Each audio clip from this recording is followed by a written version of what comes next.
Bem, como foi falado hoje no grupo lá, né, nós terminamos a disciplina de probabilidade estatística, finalizando com a aula 4, né, que a gente viu na semana passada, que é uma aula simples, que foi sobre Excel e tal, né? A nossa próxima disciplina vai ser matemática instrumental, correto? Começou dia 7/9. Vocês conseguiram acesso à aula de ontem, que foi dada ontem?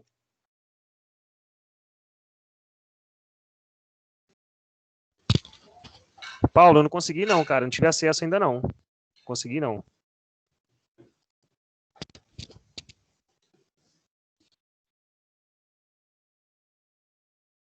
Não, beleza, é porque eu estou olhando aqui no meu portal e realmente ela não foi disponibilizada ainda não.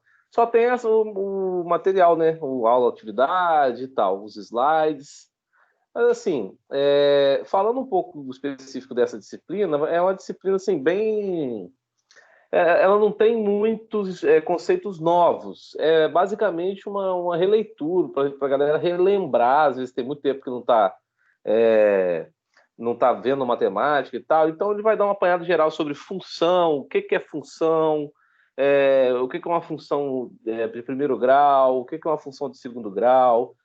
Na função de primeiro grau, qual que o que é o A, o que é o B, o que é o X, por que o X influencia no Y, qual é o gráfico que isso vai gerar, porque é muito importante, a partir de agora, a gente sempre está pensando graficamente. Se a gente tem dois pontos, um conjunto binário, né, se eu tenho, por exemplo, valores de Y variando de acordo com valores de X, e isso pode ser plotado em um gráfico no plano cartesiano XY. Então, é basicamente isso. Isso aí vai dar para a gente conseguir fazer regressões, às vezes lineares, às vezes quadráticas, como vocês até já fizeram. Vocês fizeram uma, foi para... Na própria probabilidade, a gente já estudou esse tipo de regressão, lembra? Quando a gente voltava alguns dados, traçava uma reta de tendência, utilizando o método dos mínimos quadrados, por exemplo. Deixa eu só ver por que o pessoal não está conseguindo entrar. Basicamente isso. Então, a matemática instrumental é isso, relembrar uma função de segundo grau, que é chamada função quadrática também, pode ser chamada. A função de primeiro grau pode ser chamada também por função afim. Como que a gente esboça o gráfico dessas funções, como é que a gente plota isso. Nós vamos estudar também as funções quadráticas, nas funções quadráticas, o mínimo, o máximo de uma função, como é que a gente consegue achar, o sinal, o que influencia o sinal. A função quadrática é aquela que tem como base, como regra geral, assim vamos dizer, como função, como uma equação característica, ax ao quadrado mais by mais c. Vocês vão ver muito isso. E a gente deixa de ver y igual a isso. Por exemplo, quando a gente está no segundo grau ainda, a gente vê muito. Y é igual a ax mais b, por exemplo, uma função afim, função de primeiro grau. No de segundo grau, y é igual a ax ao quadrado mais bx mais c. A gente vai parar de ver isso e vai começar a utilizar uma notação mais aprofundada. Por exemplo, f de x, porque aí depois a gente vai começar a fazer limites de funções, a gente vai começar a fazer derivadas de funções. Então, o que muda, basicamente, é a cara que os itens, os elementos, elas vão estar disponíveis para a gente. Mas os conceitos teóricos, basicamente, são os mesmos que a gente estuda no ensino médio. Então, vamos começar com função do primeiro grau, função do segundo grau, máximos e mínimos das funções de segundo grau.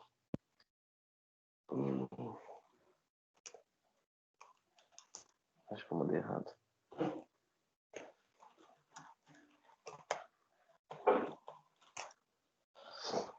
Tem. O pessoal está me mandando aqui, deixa eu ver quem foi. Marcos Vinícius, está aí? Tá. Ele me mandou uma questão aqui, duas questões, ainda relacionadas à probabilidade estatística. Então, eu vou dar uma comentada, né, nessas questões aqui com vocês, para elucidar como é que resolve essas questões. uma questão é essa aqui, ó.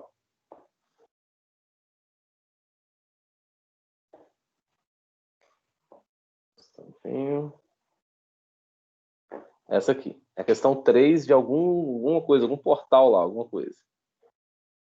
Então, ele fala que o quadro a seguir apresenta o número estimado da população em cada região brasileira no ano de 2007. A porcentagem estimada de pessoas por região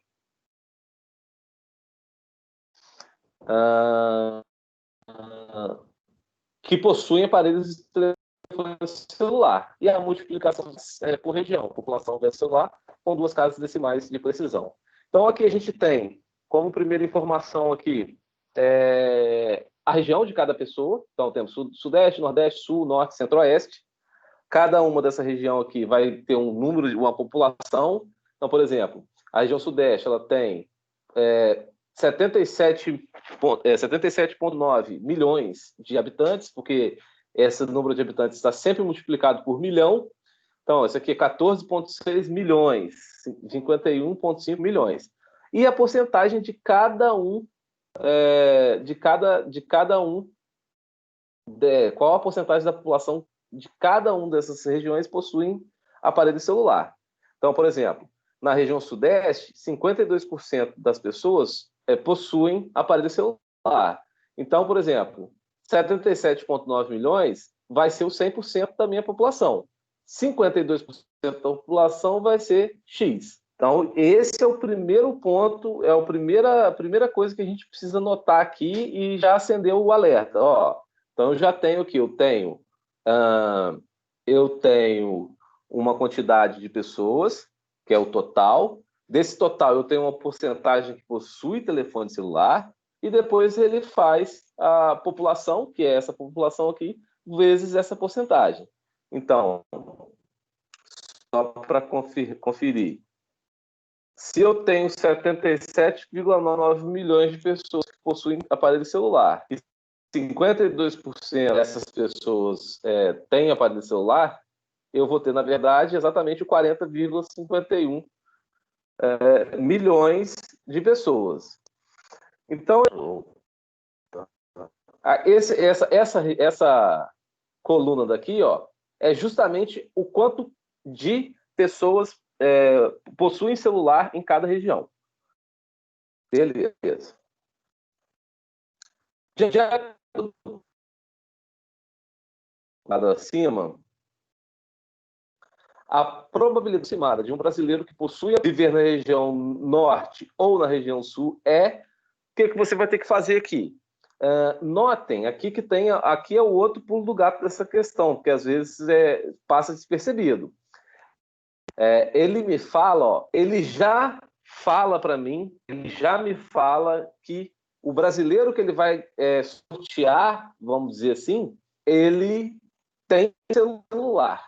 Então, a partir do momento que ele fala isso aí, ele está falando o quê? Que eu desconsidero toda a população que não tem aparelho celular.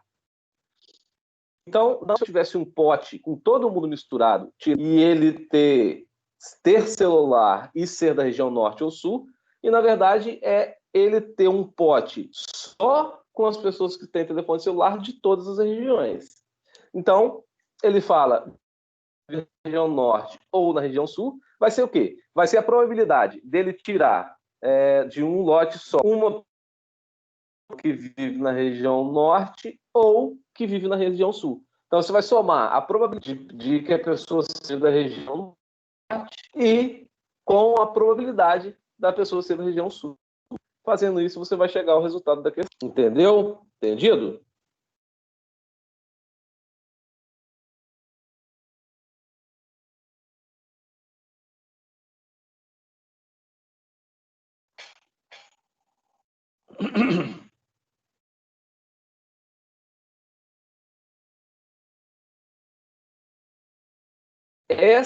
Essa questão, aí e ele me mandou essa outra aqui também. Alguma dúvida, pessoal? Ficou alguma dúvida nessa questão da explicação? Eu não vou fazer ela, porque eu acho que não é o ideal. É só vocês, a partir do momento que entende como que a função, como que o exercício trabalha, vocês conseguem resolver ela. Eu já resolvi essa questão com outra pessoa, não lembro com quem.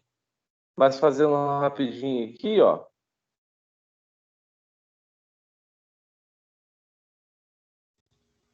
Ô, Paulo, foi comigo que a gente fez essa questão aí. Foi, não foi? Qual que é a resposta? Você tem a resposta dela aí? De cabeça? Ou não lembra nada, né? 24,1%. Aí, letra C, então vai ser a alternativa correta. Então, o que você vai fazer? Você vai pegar a probabilidade dentre... E aí eu volto a falar. Só de pessoas que têm telefone celular. Se não levar isso em consideração, você vai colocar outras coisas na sua conta, no seu cálculo. A probabilidade em 93,66 milhões de pessoas. Você ou do sul, que ele fala, ou do sul.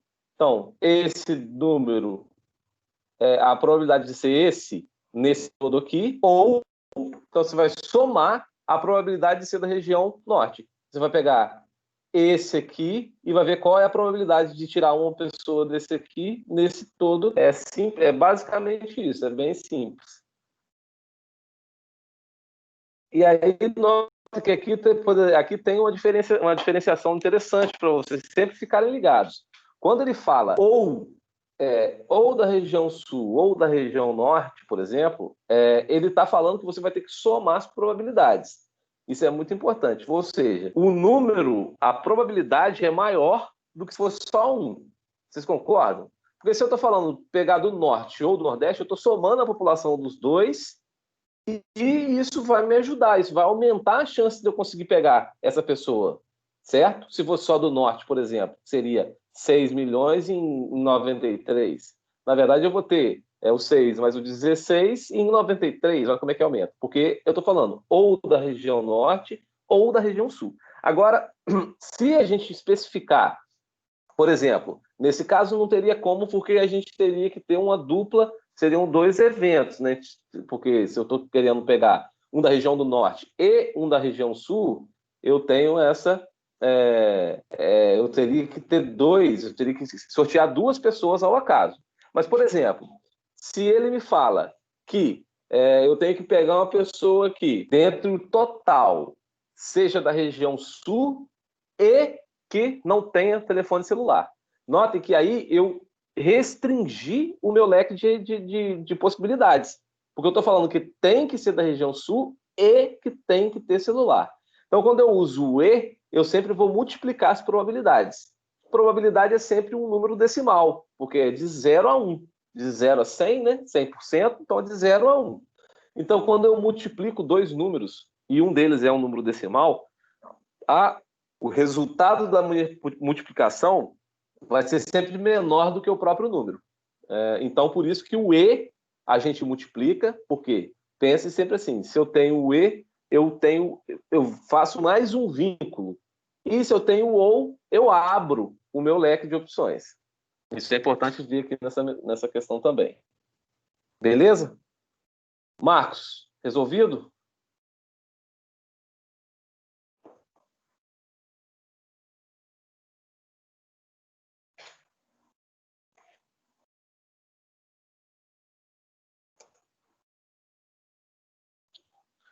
Ele me passou outra aqui, que eu também acho que resolvi, provavelmente com o Vitor também. Essa aqui, Vitor, foi que a gente fez também, não fez? Ou essa aqui é uma que a gente está com dúvida e mandou pro tutor? Dá uma olhadinha para mim aí.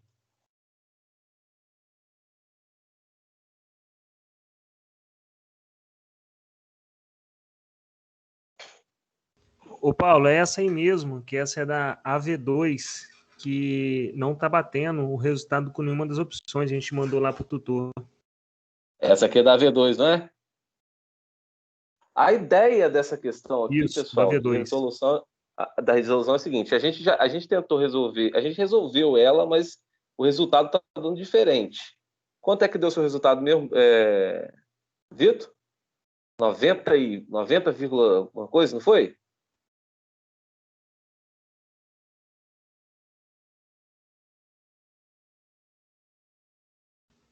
Paulo, tem que olhar aqui. Pera aí que eu vou dar uma olhada aqui na foto que eu te mandei. Só um minuto. Tá, beleza. A ideia base dessa questão aqui, pessoal, então, o texto fala: Uma fábrica de secadores de cabelo sabe que a ventoinha de sua fabricação tem duração com distribuição normal.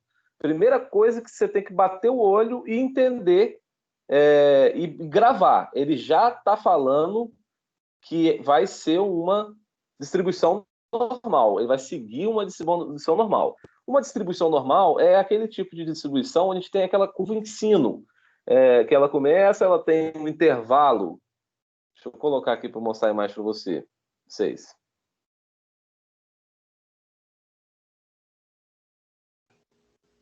Ô, Paulo, o resultado é 0,9082 que deu aí. Isso. Aqui, essa imagem aqui é bem interessante para a gente ver como que funciona a distribuição normal. Ó. Espera aí que eu vou mostrar para vocês.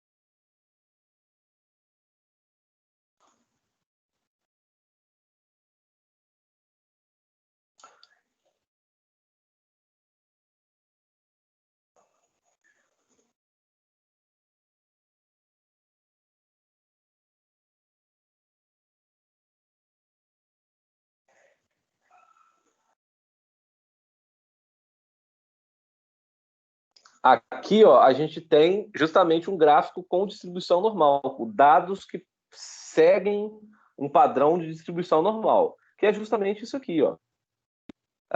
É uma forma, esse gráfico em forma de sino aqui. E qual é a ideia central disso aqui? É que a gente consiga pegar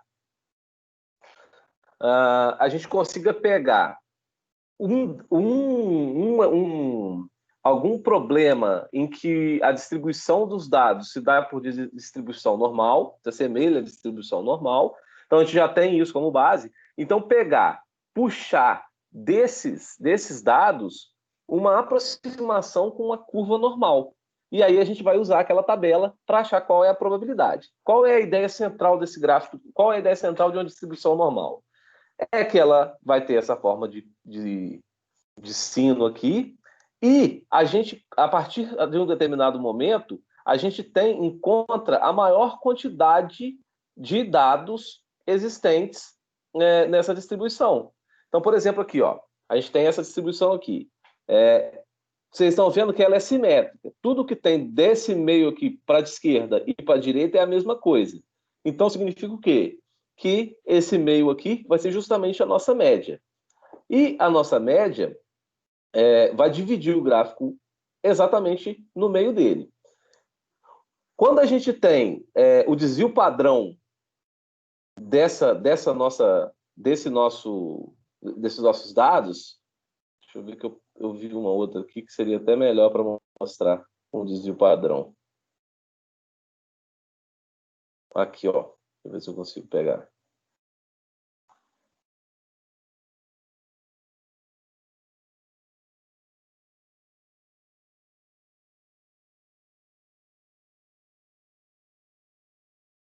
Por isso que é importante saber o que é desvio padrão, o que é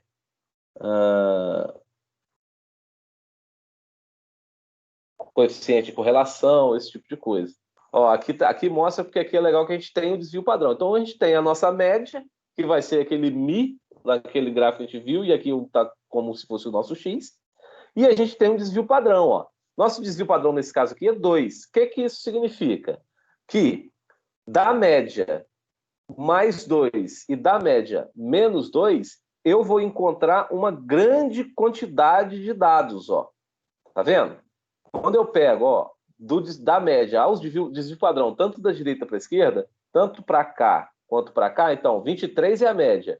23 mais 2, 25, 23 menos 2, 21. São justamente esses dois limiares aqui. Essa região aqui, ó, dentro do limite do desvio padrão, uma vez o desvio padrão, a gente vai encontrar uma grande quantidade de dados. Por quê? Justamente porque a maioria dos dados vão estar aqui. E se eu estiver vendo só essa parte aqui, mais de 60% dos dados que eu pegar de X vão estar dentro dessa limitação entre 21 e 25 do gráfico de distribuição normal. O que significa? Então, se eu conseguir chegar lá e encontrar, aí você usa aquela fórmula do Z, você vai encontrar um Z e aí você vai limitar. Sabe, qual é a chance de estar entre esse desvio padrão aqui e esse desvio padrão aqui? Você vai utilizar a tabela para chegar nesse valor. Então, a ideia dessa questão é essa. Deixa eu só abrir de novo a questão aqui.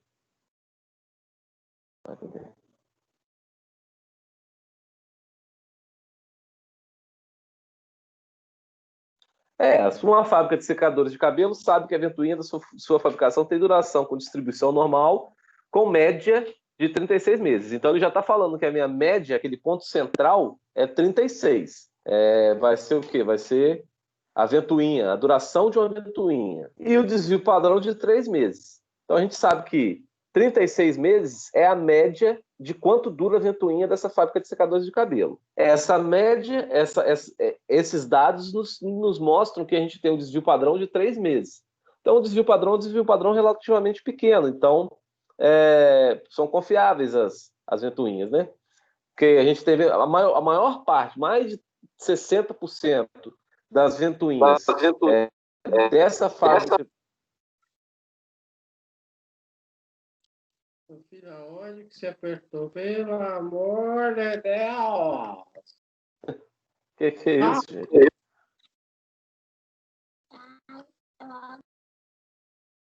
Alguém queria falar alguma coisa?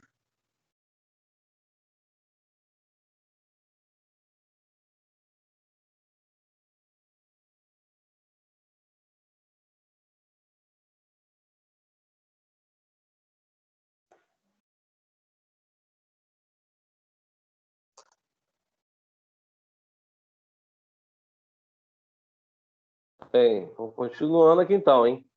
Então eu tenho uma média de 36 meses e o desvio padrão de 3 meses. Ele me fala qual é a probabilidade de que um secador de cabelos dos fabricados por essa firma, escolhido ao acaso, tenha uma ventoinha que dure menos que 40 meses. Então, ele está me perguntando qual é a chance de a gente ter uma ventoinha que dure menos que 40 meses. Ele já limitou que o nosso máximo que vai durar é 40 meses. Mas se ele fala que dura menos que 40 meses, uma que dura 39 meses atende, uma que dura 35 meses atende, uma que dura 30 meses atende, uma que dura 20 meses atende, uma que dura 10 meses atende. Então, talvez seja alguma relação que não seja exatamente assim. A gente até abriu chamado com o pessoal lá do tutor à distância, mas não tivemos resposta ainda. Mas é isso, você vai usar aquela fórmula do Z, achar quanto que vale o Z e olhar na tabela qual é a probabilidade para que isso aqui ocorra. Por isso que a resposta que nós encontramos é 0,90 alguma coisa. E aqui não tem nenhuma resposta desse jeito. Essa questão, pessoal, é muito parecida com uma questão que a gente resolveu na aula atividade. Eu não lembro se foi na 2 ou na 3, mas eu acho que foi na 3. Acredito que tenha sido na 3. Vou mostrar para vocês aqui.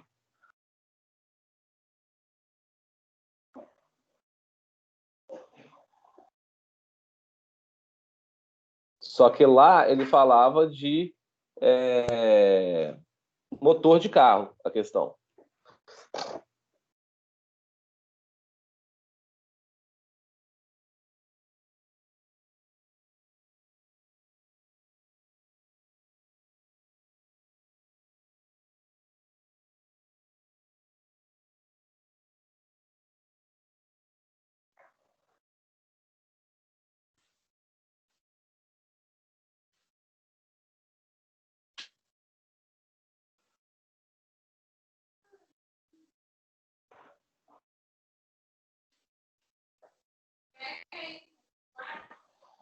nessa aula atividade aqui, ó.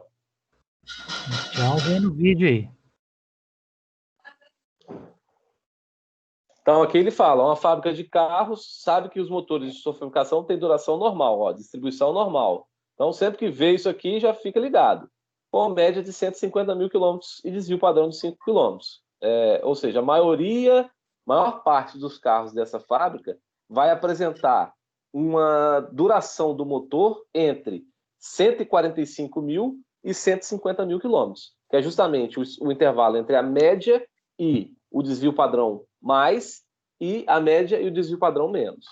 Então, qual a probabilidade de um carro escolhido, ao acaso os fabricantes por essa firma têm um motor que dure menos de 160 km. Foi aquilo que eu falei. Menos de 160, ele está longe ainda do que a maioria dos motores aguenta, porque a maioria dos motores não chega a 160, dura menos que 160. Então, aqui a gente faz, utilizando a fórmula, a gente tem que a nossa média é 150 mil, o nosso desvio padrão é 5 mil, e a gente usa aquela fórmula que Z vai ser igual ao quanto eu quero saber, que é o 163 mil, menos os 150 mil, que vai ser x menos mi, dividido pelo nosso desvio padrão, que no caso é 5 mil. Então, 163 mil menos 150 mil, dividido por 5 mil. Vai ser isso que a gente vai fazer. Aí eu acredito que acho que dá 2. Aí ele dá a tabela. Ó. Essa tabela aqui é justamente para a gente conferir o resultado. Deixa eu fazer aqui rapidinho. Vai ser 163 mil menos 150 mil dividido por 5 mil. Dá exatamente 2,6. Aí a gente vem nessa tabela, ó, 2,60, que é 2,60, 99,53% de chance para que a gente encontre um motor que dure menos de 163 quilômetros. Vocês veem que o raciocínio que eu fiz na outra questão foi exatamente igual a esse. Ó. Se eu tenho a maioria dos motores durando menos que 163 mil quilômetros, ou seja, a média é 150. Então, todos os que estão na média atendem ao que ele está pedindo. O desvio padrão é 5 mil, então 5 mil antes e 5 mil depois da média, eu vou ter mais de 60% dos meus dados. E ele quer depois, antes ainda do desvio padrão, justamente porque ele está querendo do motor que dura, teoricamente, 0 km até o motor que dura 163 mil. A gente vai pegar o gráfico praticamente inteiro, entendeu? Por isso que mostra para a gente que é uma chance muito grande. E justamente por conta disso que eu acredito que aquela questão tem alguma coisa que está passando ou que esteja até talvez errado. Mas entenderam qual é o cerne da questão? Entender isso, partir para a distribuição normal, certamente vocês vão conseguir acertar. Tem mais alguma dúvida, pessoal? Mais assim, pontual?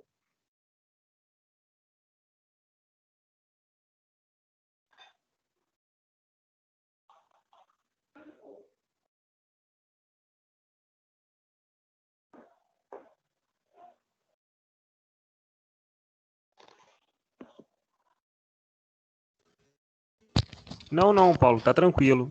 E só uma dúvida aqui, caso eles não consigam responder a tempo hábil aí, que vai vencer na semana que vem essa V2 na aí, segunda, né, que vem, né? O que a gente vai fazer? Porque ela tem 50 pontos. Né? Isso, segunda que vem, dia 14.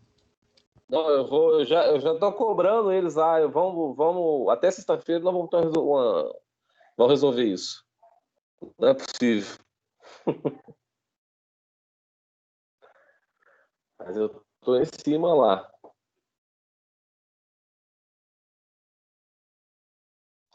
Pessoal, deixa eu já comentar com vocês aqui um pouco sobre... Vamos dar só uma olhada aqui na aula atividade da nova disciplina aí, só para caráter de curiosidade mesmo. Ó.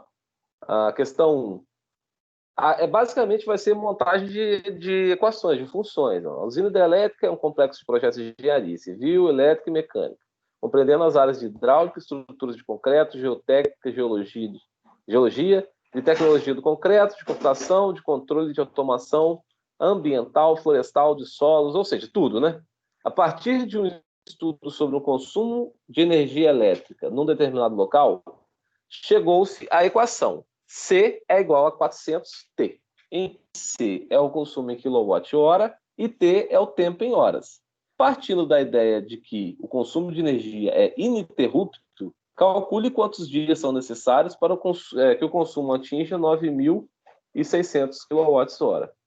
Então, tá vendo? É uma questão bem simples, né? Ele te dá uma equação, C, que é o consumo, é igual a 400T. Aí a gente daqui já tira a primeira informação, que nós temos uma equação do primeiro grau, vai ser uma reta o nosso gráfico, porque a gente não tem nenhuma... A única incógnita que a gente tem, ela está elevado a 1, por isso que ela é do primeiro grau, e onde T é o tempo. Então, ele pergunta quantos dias. Então, ele quer saber esse T para consumir 1.600. Eu vou pegar o C e vou substituir por 1.600, vou dividir por 400 e vou achar qual que é a resposta. Que vai dar 8, né? 8 vezes 4. Isso. Não é isso? Deixa eu ver. Não, porque aí eu vou... É quilowatt-hora, pessoal. Então ele vai achar o tempo em horas. Depois é que você tem que mudar para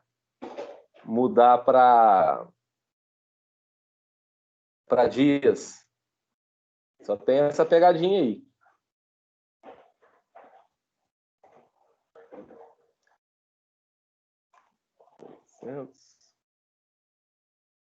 Ele dá um tempo em horas, né? Dividido por 400. Vai dar 24. 24 horas um dia. A resposta vai ser um dia. Simples a questão. A equação de primeiro grau é bem tranquila de resolver, né? Vocês devem lembrar aí do ensino médio de vocês. Uma empresa de mototáxi cobra pela corrida um valor fixo de 2,44, mais um valor variável de 2,90 por quilômetro rodado. Construa a lei de formação da função que retorna o preço para uma distância X e calcule o valor a ser pago por corrida de 8 horas. Também bem tranquilo, né? É só tirar a informação do exercício, que ele dá tudo.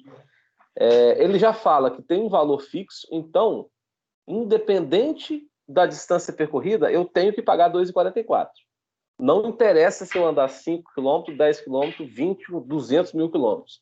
Eu vou pagar, no mínimo, 2,44. Então, isso é importante para vocês terem em mente. E depois, ele vai ter um valor variável de 2,90 por quilômetro rodado. E aí vocês podem ver que esse valor de 2,90 ele tem que ser multiplicado por quantos quilômetros eu rodei. Né? Então, se eu tenho 8 quilômetros rodados, a minha função vai ser como? Eu vou ter o valor fixo, 2,44, mais 2,90 vezes x. Essa é a nossa função. Depois substitui x por 8 e vai achar o valor. Aí ele fala mais em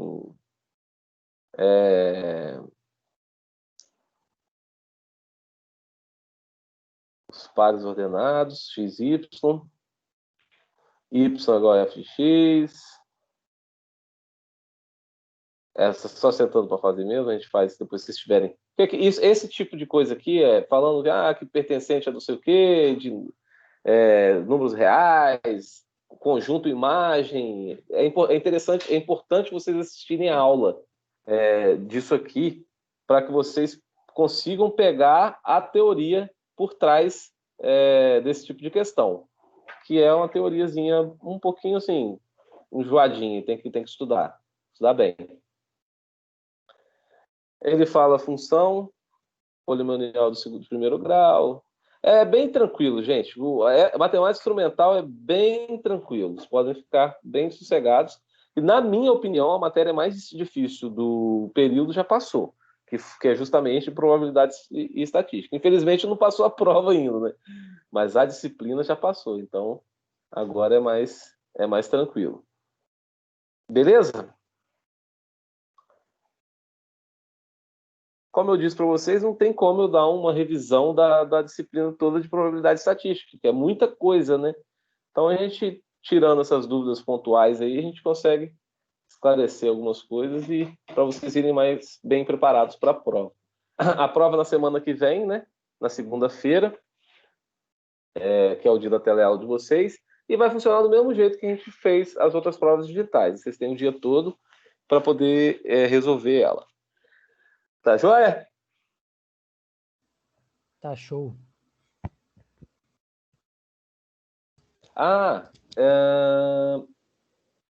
Deixa eu ver uma coisa aqui.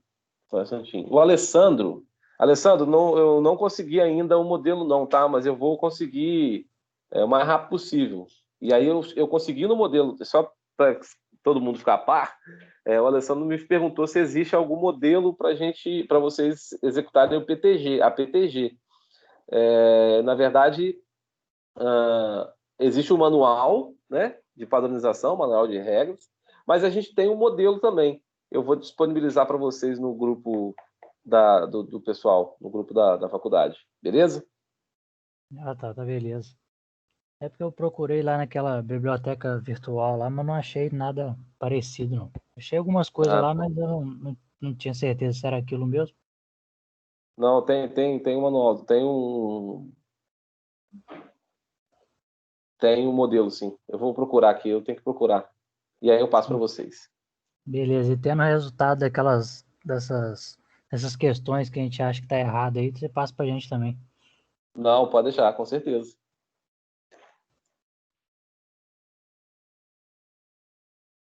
Pessoal, é isso então. Boa noite para todo mundo aí. Qualquer coisa, eu estou disponível. Só entrar em contato. Show, tá tranquilo. Por enquanto tá tranquilo.